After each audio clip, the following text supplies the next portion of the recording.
बच्चों, आज हम लोग मानचित्र कला के बारे में पढ़ेंगे। मानचित्र कला, मानचित्र निर्माण एवं मानचित्रण तकनीकी। जैसे कि आपको मालूम है, परंपरागत जो मानचित्र बनते रहे हैं उसकी गति अब थोड़ी धीमी हो गई है, क्योंकि नई टेक्नोलॉजी आ गई है।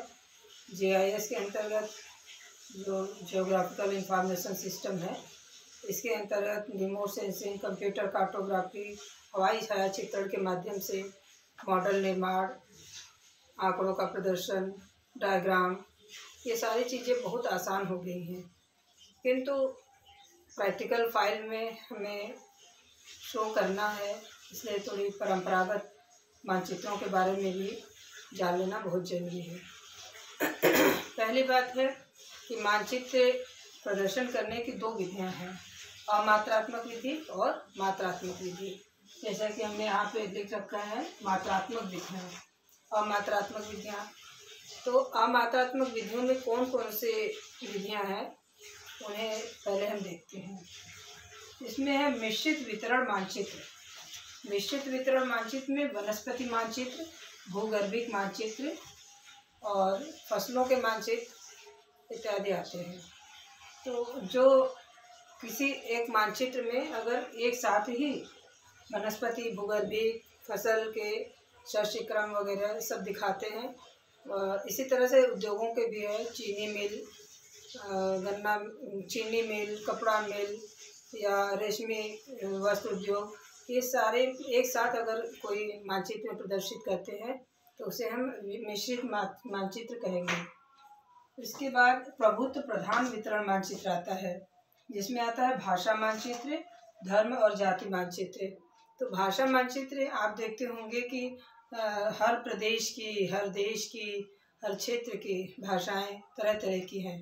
तो भाषा मानचित्र को यदि किसी मैप में अंकित किया जाए, क्राइटेरिया नहीं बना सकते कि एक भाषा, कई भाषाएं हैं ना, तो कोई एक क्राइटेरिया नहीं बना सकते।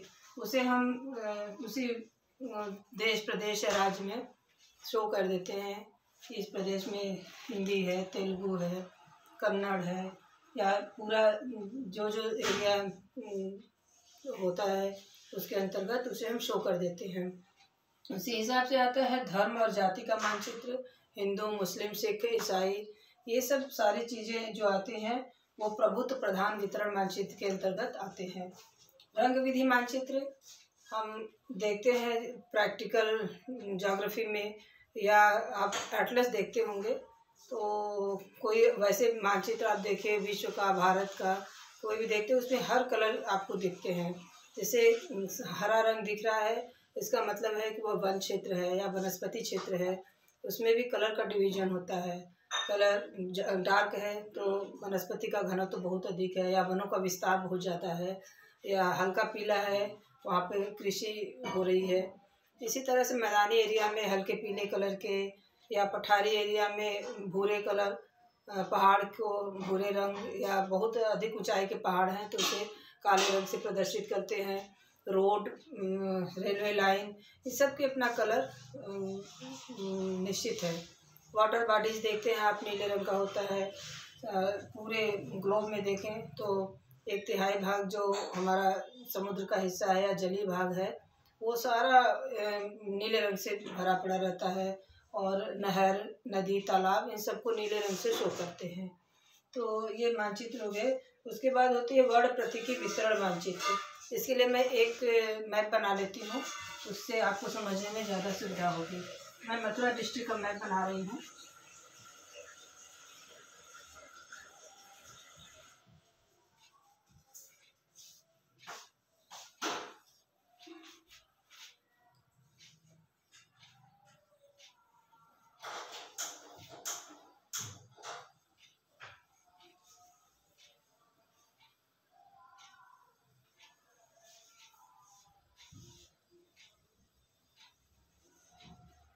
ये यमुना नदी बह रही है।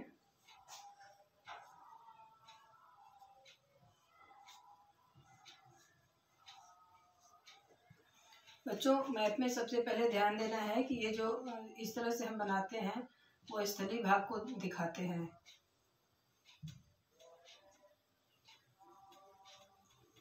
पूरे मैप को हम सिर्फ सिंगल लाइन से नहीं बना सकते, इसलिए कि ये अगर ये शो करता है कि ये कटे फटे भाग हैं, स्थलीय एरिया जो होंगे वो कटे फटे ही होंगे, नहीं तो आपका ये मैप माना जाएगा कि समुद्र में तैर रहा है। पहले इन बातों का ध्यान रखना पड़ेगा। फिर दूसरी बात होती है कि इसके मैप के स्केल क्या है। हम यहाँ पर ये मान लेते हैं कि 1 सेंटीमीटर की जो दूरी है वह 5 किलोमीटर को शो कर रही है, और मैंने 2 सेंटीमीटर की दूरी खींची है, उसमें 10 किलोमीटर दिखाई दे रहा है। तो इस हिसाब से अगर यहाँ कोई मथुरा में देखेंगे आपकी रोड है और ये रेलवे लाइन है, ये क्या है, रेलवे लाइन, ये रोड है। अगर आपको ऐसे नहीं मालूम है कि रोड की कितनी लंबाई है या कुछ, चाहे कोई भी मैप आप पढ़ रहे हैं तो उसके स्केल से माध्यम से आप देख सकते हैं। ये स्केल 5 किलोमीटर को शो कर रहा है। अगर इसको धागे से आप नाप लेते हैं मैप में कितने सीधा, क्योंकि रोड और सड़कें इतनी सीधी नहीं है कि आप स्केल से उसको नाप लें, तो इसको धागे से अगर नाप लें, मान लीजिए ये आपकी 10 सेंटीमीटर आ रही है, तो हमारा 1 सेंटीमीटर 5 किलोमीटर को प्रदर्शित कर रहा है। अगर ये 10 सेंटीमीटर है तो इसका मतलब कि रोड की लंबाई क्या हो गई, 50 किलोमीटर। तो ये स्केल का ये महत्व है। इसमें आप एरिया भी डिस्ट्रीब्यूशन निकाल सकते हैं मैप से। और अब मैं बात कर रही थी वर्ण प्रतीकी मानचित्र की, वितरण मानचित्र की। वर्ण प्रतीकी वितरण मानचित्र में किसी भी अक्षर को उत्पादन के अंतर्गत या मिल के अंतर्गत, उद्योग के अंतर्गत, इन सभी के नाम पहले ही अक्षर से रख लेते हैं। जैसे कहते हैं कि अगर उत्पादन के संदर्भ में ले लें तो मथुरा डिस्ट्रिक्ट में 10 जनपद है, 10 विकास खंड है। उसको हम बांट लेते हैं पहले। नंदगांव, छाता, कोसी, माट, राया, इस तरह से करके 10 विकास खंड है। तो अगर मान लीजिए नंदगांव में कोई एक गेहूं की खेती हो रही है, यहाँ पे ग लिख दिया, गे लिख दिया। चावल की खेती हो रही है, चा लिख दिया। और मक्के की खेती हो रही है राया में, माँ। और यहाँ कपास हो रहा है, क। इस तरह से पहला अक्षर लिख देते हैं। उसके बाद आती है चित्रमय प्रतीक। चित्रमय प्रतीक में होता है कि एक इंडेक्स बना लेते हैं। आपने